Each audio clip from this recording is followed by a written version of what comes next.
All right, so now let's go ahead and texture the moon and kind of fill in this space up top. So what I'm perceiving, as you could probably tell, is that we're looking out some windows here and we can see space. So you see I've just got a rough kind of moon with some broken up texture there. I'm gonna add a layer over top and I'm really just gonna merge this down pretty quickly, but I wanna show you sometimes it's nice to throw in that layer and just allow yourself to feel like you got a little more freedom. Even though, again, I really want to stress that there's lots of ways to edit, even traditionally, especially digitally, when you're doing this type of stuff. So once you learn more ways to edit, you really start to feel like you're not backed into a corner, anyways. That anything you put down on the page is a good thing. So even if it's a wrong decision, it gets you a little bit closer to the right decision. So yeah, never be afraid to make marks and just play around with it. So what I like about doing something like this in this type of scene, I was glad I was able to, incorporate some windows or something like that, and it made sense. And or maybe it makes sense to you, or maybe it doesn't. I don't know, but to me it does. And what's nice about this is it gives me an ability to apply more texture. So I really like, again, kind of variation. So if you notice, I'm just kind of sporadically, doing thick to thin lines. I'm making sure to skip around so that it reads as detail and not just, scribbles, I guess. But ultimately, if I just repeat the process of throwing in some little half moon shapes, no pun intended, or basically ellipses, and then or ovals, I guess I should say, and then detailing those by adding some shading to one side. So here's an inset shadow. I'll do a little bit of rendering right here. So just kind of using these tight tapered lines to convey a pretty dark shadow to that one side. And hopefully you can see that it really raises up the edge of this crater by doing that.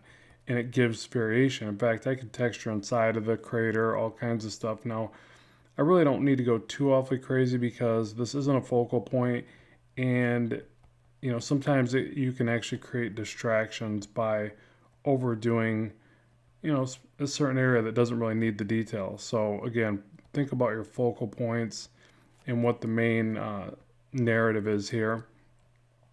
But if it doesn't hurt the scene, and you're like me and you like to render, you like to doodle, then this is kind of fun stuff to do. So but again, it gives that variation in the scene from the other materials, because otherwise this scene so far has been, pretty clean lines and a lot of perspective kind of concepts there. All that, the interior metal of the ship. So when you incorporate something like this, it's very, random and texturized. It gives more feeling to the scene. It makes the scene more interesting. It also shows that you can illustrate different things. Like you're not just a one-trick pony and you can only do clean, techie stuff or people, or you got to be able to render a variety of materials. That's also why I did the little cross hatching that you'll see here shortly up here. It'd have been really easy to just leave that as a square and then run like a glare line through it. But it gives me another opportunity to add just a little bit of texture. Not much, but every little bit helps. And you see with this moon shape, it's just scribble really, but I'm just going kind of around. I'm thinking spherically as I do it. Hopefully that's coming through. And then I'm also trying to randomize the edges of like this crater. I make it have like a big divot in one side of it. Doesn't really matter. Like you got a lot of freedom here is what I'm trying to say. So you want to play around with this. And again, because you are working digitally, if you are working digitally, following along, your ability to just switch to a translucent version of any brush and start cutting back into these shapes is pretty powerful. Now, if you're working traditionally, that again just means a whiteout pen, or maybe depending on the method you're using.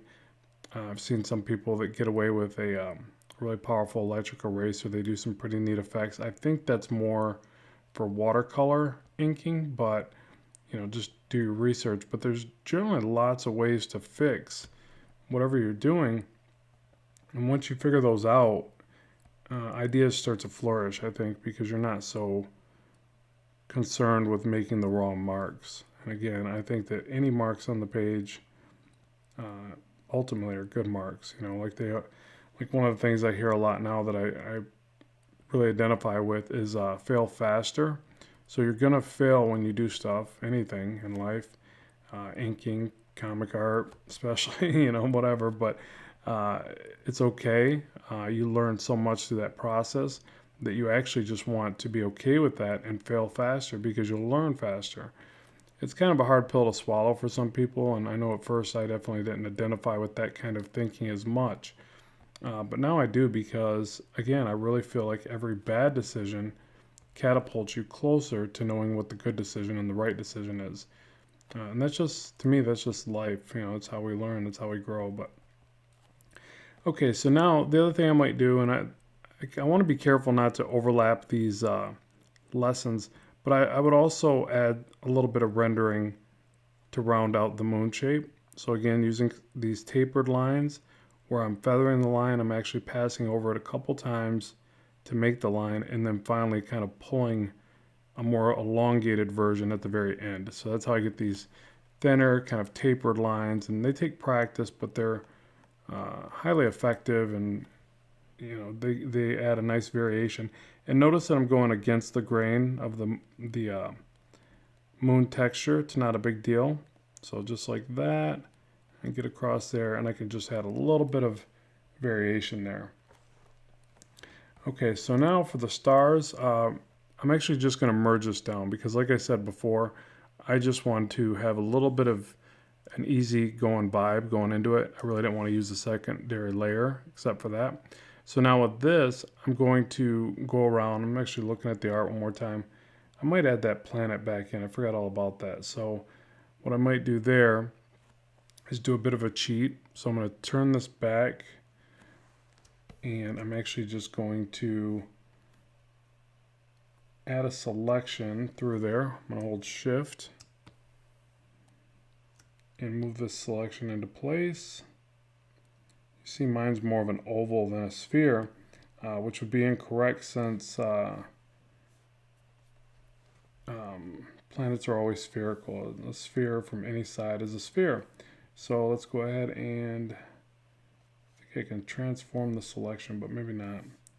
Transform selection, where is it? Well, let's just go with this. Scale up and down, hold shift. Oh no, it's going to grab my artwork there. So as long as I'm on a different layer, I think it would work, but I'll just do this again. So let me deselect this, draw out a bigger sphere, move it into place, something like that. And then what I'm going to do is actually just erase back parts of that. So you can see that, that's really just ink that's not, that was never put into place. So, but what I have to do is I don't want to lose my window shapes here. So I'll take a translucent version of the G pen and I will just erase back. Let's go a little bit darker so I can see this a bit easier. And then I'll just erase back, but try to keep the window shape. So as I get to this edge, I can go right to the edge. Like that. But even as I get down to the bottom, I want to retain this edge of the window seal or whatever this is, metal from the window edging. Just like that, and again, I can go right to the very edge here, kind of fly right through that because it doesn't matter, and then get over to the edge, be a little bit more careful. And I really could just quickly do this and then go back and, as long as I have the lines for reference, I can go back and clean this up, but I'm going to try to just clean it up while I'm here, a little bit anyways. And as you see over here, it actually reverses, right? So here we can use the white that's already there, so that's good, but you can see at this edge, it needs a little bit of black to the other side. So I'm going to hit Command-Shift-I. I'm going to hit X on my keyboard and get back to black here. And then I'm just going to fill this in while I'm here. So So just always think about that you want to utilize your selections rather quickly and effectively, and inverting your selections can save you a lot of time. So I'm going to hit Command D to deselect there. Pan back and see if that looks good. Yeah, I think I like it. It just makes it look like they're flying in between two planets, which is kind of neat. And plus I already had it in the sketch. I'd feel a little bit guilty if I didn't use it. So there's that. And now let's go ahead and get some stars in here. And we want to make sure we're back on the main layer, which we are. And this is real simple. You just go to translucent and then start to kind of just dab. So there's lots of ways to do this. You could actually paint white onto a layer, and you could spend your time to get the stars exactly the way that you like, and do like this big page of stars, and then you just copy and move them around as needed. I always feel like this doesn't take too much time anyways. I mean, it's always smart to save more time, not unnecessarily waste it, but I think this is fine. And I also want to make sure that I incorporate a few of the little things that I added, like these little starbursts, kind of, I always think of it like the North Star kind of thing. So you just do this little, if you look real close, that's just basically me starting heavier and then lightening up as I move outward. I usually do a couple of these. I'm kind of a big fan of these little guys. Again, they add a little bit of variation to the star patterns, star fields, whatever you call them. Little dots. But yeah, just kind of vary them up every now and then, throw in a bigger one like that. Maybe it's a little too big, but that's fine. It could just be a floating mass rock of some kind, Pluto. One of those little dwarf planets. So yeah, just, vary it up, little dabs here and there, go as crazy as you want to. I think more is usually better with stars, usually. And then I like to cluster some of them together and then kind of span out from there. So to me, I like that look better than just putting them all even across the entire canvas or whatever. So same thing over here, repeat this effect. Let's check and make sure there's nothing else. I did have a little starburst over here, so I'll throw that in. Same concept. It's just basically a thick to thin pull. You're using the brush's taper at this point. I'm not really feathering this a whole lot. I just do a kind of a quick sweeping pass. And that way I get some nice clean lines, and I'm basically doing it like perspective. I'm starting with this single point and then just fanning out from there.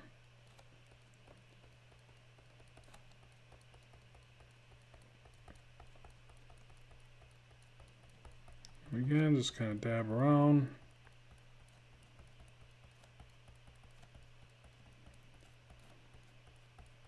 Obviously, you can also make custom brushes that do this really fast as well.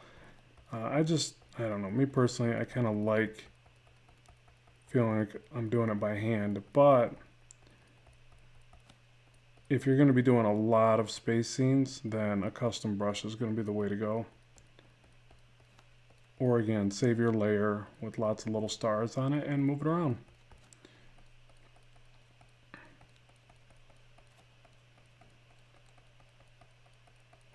Okay, that's it.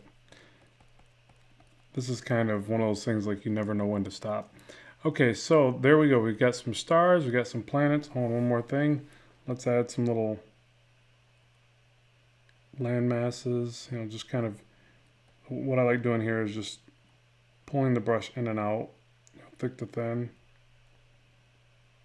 That way it doesn't all look like one kind of similar landmass. It looks like it's got a little bit of variation. And there we go. All right, so let's go ahead and wrap it up right here. We'll head over to the next lesson and continue to detail our scene.